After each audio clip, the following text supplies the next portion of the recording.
Kia ora koutou, ko Victoria McLennan toka wingoa, and welcome to another interview with a prospective board member for the ITP National Board at this year's elections in 2022.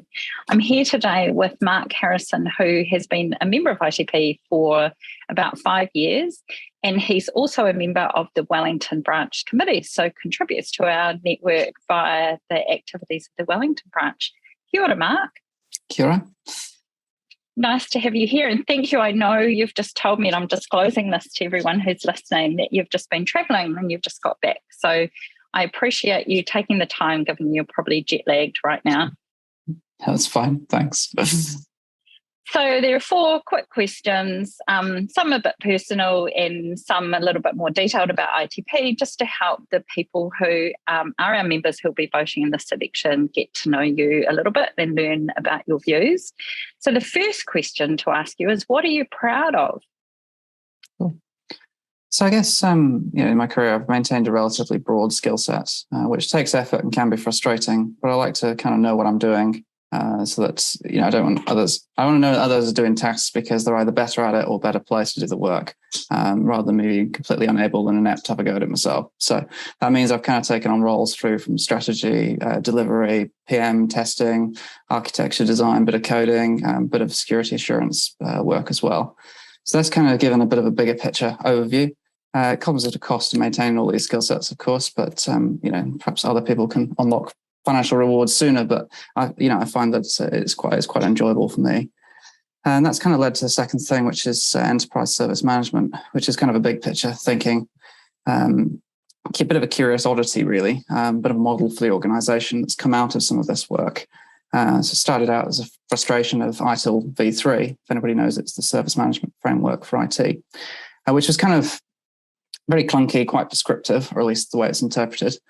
And we needed to take that to an organisation and who was re-optimising that and doing a massive headcount reduction as well. So automation needed to be the thing. And I had to really figure out, let's take this back to first principles. And what came out of it was actually IT's discovered a lot of stuff that they put together in service management because of the complexity and the way things are working. And you can actually take that back to first principles and apply it across the rest of the organisation. So that's something I've presented on a couple of times at ITX conferences. And the third thing is having an 11-month-old. It's very cheerful, carefree, and cute. A lot of work as well. And I'm told that the fact they're alive and healthy after 11 months is something to consider an achievement. Excellent. And yes, quite a grounding thing having an 11-month-old in your life, especially travelling, I imagine. Yep. That's awesome. And so good. I guess leading on from that, what makes you happy?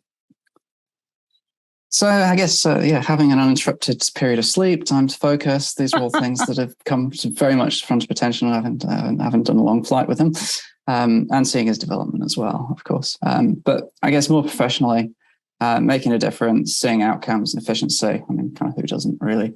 But things like projects I've worked on had the opportunity to do that, including waste management, hazardous waste app that's been recently up for award, which allows the teams to track waste through from arrival through to destruction and make sure they're not treating chemicals the wrong way, which could be fatal.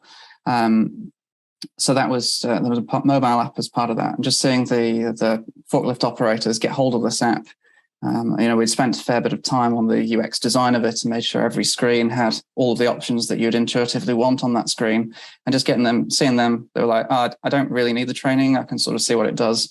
And then they'd drive around the site and they knew where to go, and they weren't having to drive around for ages looking for spray paint and that sort of thing. It's just really rewarding to see. And another example would be ACC calculations at the Department of Corrections as well, where actually figuring out how to, all their policy quite complex, because you can imagine it's a large organisation, lots of injuries can occur there. So there's a lot of complex policy around it as well, and figuring out that and how to apply that into a system to allow the administrators to focus on actually doing their sort of intelligent part of their work rather than pick administration was rewarding as well. Applying this to ITP, I guess seeing what ITP could be has been really exciting over the last couple of years. So in my witness response, I touched on the enthusiasm of Wellington branch, and I've also researched BCS offering to members as well, the British Computer Society. So I reckon we've got a real shot at creating a compelling offering for members without too much effort. So hopefully we can cover that a bit further. Yeah, so I guess that leads nicely into the next question, which was in the written questions. We asked you to share how you think ITP can offer the most value to our community. Expanding on this, what do you see as the single most important thing that we as ITP need to be focusing on today? Yeah, so I think there's one fundamental that's so important from what I can see, and that's increasing membership to a sustainable level. The tech sector is reported to be about 120,000 people, and we're sitting at about 2,000 something members or so, from what I gather, which is just not statistically significant at all. It's pretty much negligible. So in all seriousness, how can we claim to be a representative organisation that can represent all members of the tech sector? And anecdotally, I asked my colleagues, what do they think of ITP? Would they become a member? And they're just like, I don't know what ITP is, or I don't see what value it offers, or I was a member once and I gave it up because I didn't get any value from it. And then when that gets to committee level as well, it's it's pretty concerning, really. I think it's something we need to tackle with urgency. But the good news is we've got both opportunity now with new president and yourself coming in as CEO, and also a lot of enthusiasm amongst the branch committees as well to do something. And Wellington's story is quite interesting.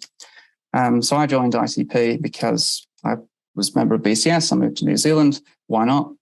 And then I kind of didn't really know what ITP did. And that was kind of my real reason for joining the committee. I kind of wanted to find out a bit more about it.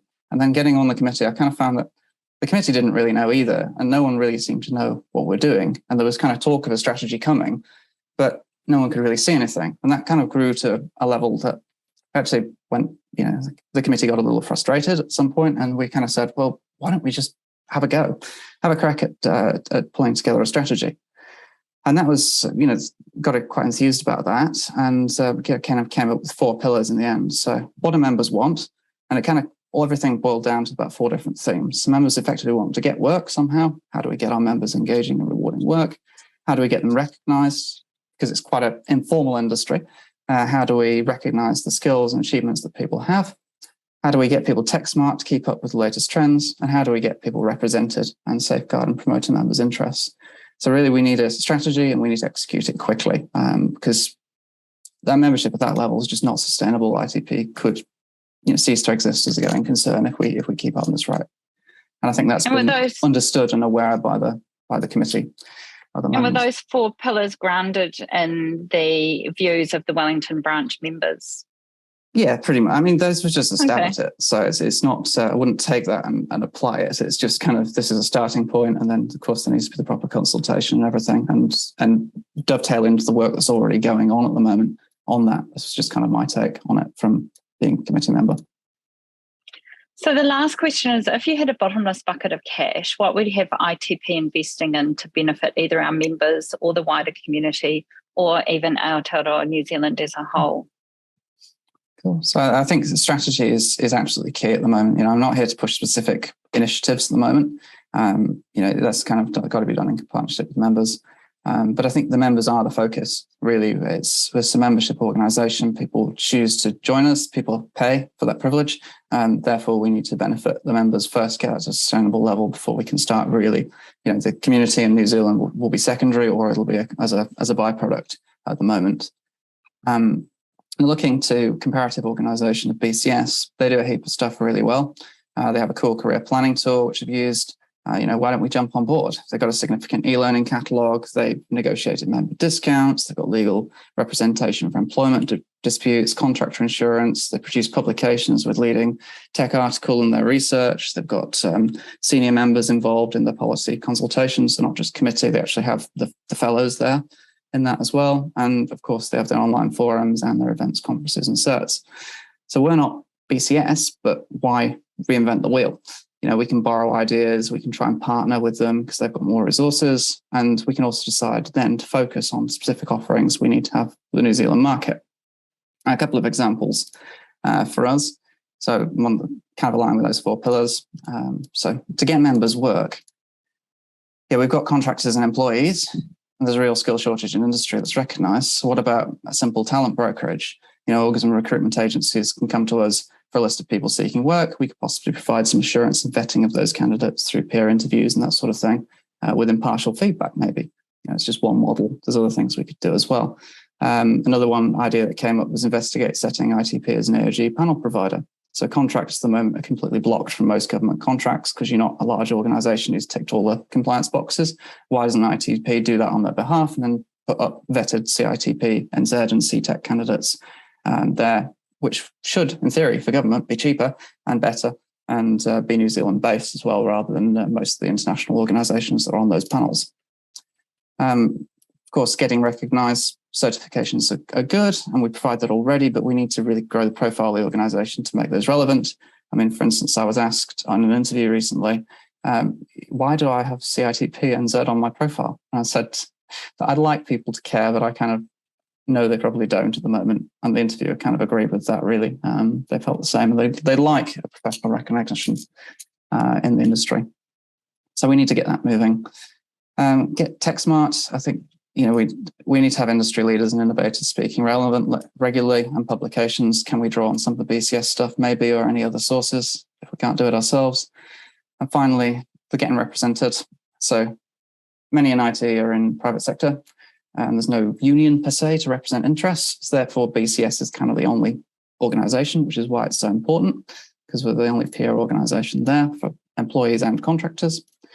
So noting that BCS offers free legal support for employment disputes, where do you get that in New Zealand at the moment? You don't. There is nothing. Employer support lines specifically exclude that kind of stuff. So, could ITP step in? And could we have a better process for submissions to government as well, bringing in members and having that list of specialists to go to? So that's just ideas. The key thing is really to discuss what we should do under each of these pillars, prioritise and get together a plan as soon as possible. That'd be my thoughts at the moment. I think there is motion to do that. We kind of need to tap into that and get it moving. That's kind of what I'm here to do. One thing you're probably not aware of then is there is a tech workers union in New Zealand, and people are able to join that, and they do provide that legal support. So, cool. I have yet to see that. Yeah, I've certainly been talking to them along with a lot of the other organisations that we should have alliances and partnerships with. Well, thank you for your time. Love the enthusiasm. Appreciate you joining me for this. And I'll say ka kite. Bye. Thank you very much. See you.